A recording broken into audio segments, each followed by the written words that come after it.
The countdown is on to the end of 2013. Yeah, and it's been a busy year here in the mountains. News 13's Emma Wright is here with a look at the top 10 stories of the year. Emma?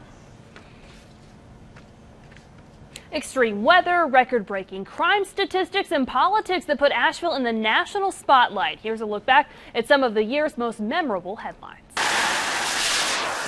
2013 was a rainy, record-breaking year.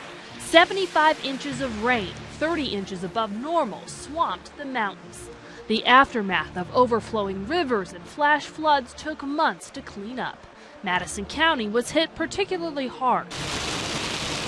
The rain wreaked havoc on the Blue Ridge Parkway.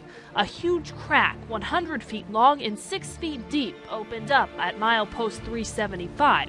The damage is still being repaired. Don't really want to discuss motive right now. 2013 was a violent year for Buncombe County. 13 homicides were reported. That's double the number in 2012. In November, 25-year-old Vincent Franklin was charged with murdering his mother and stepfather in Leicester.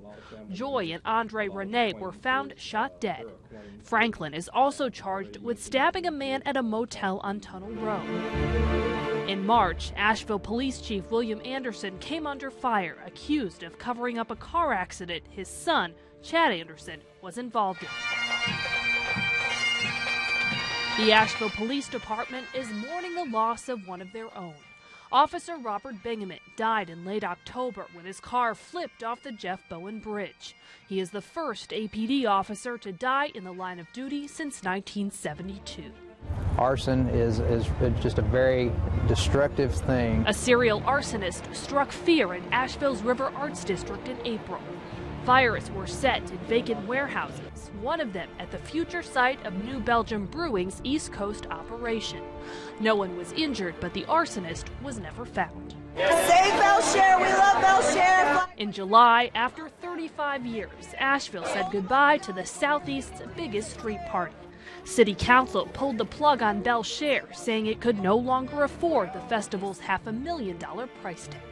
We will fight! Thousands of protesters rallied against state government in August. The Moral Monday movement was sparked by Democrats upset with Republican budget cuts. The federal government came to a halt in October when Congress failed to agree on a budget. The Great Smoky Mountains National Park and the Blue Ridge Parkway were forced to close.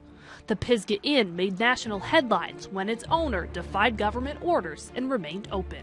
I've been called a bigot before. In late October, the spotlight was on local Republican Don Yelton. He came under fire after making racist comments during an interview on The Daily Show. Happy birthday to you. The country wished the Reverend Billy Graham a very happy 95th birthday in November. The evangelist celebrated his milestone birthday at the Grove Park Inn. Nearly 1,000 people helped him celebrate, including Donald Trump, Sarah Palin, and former President Bill Clinton.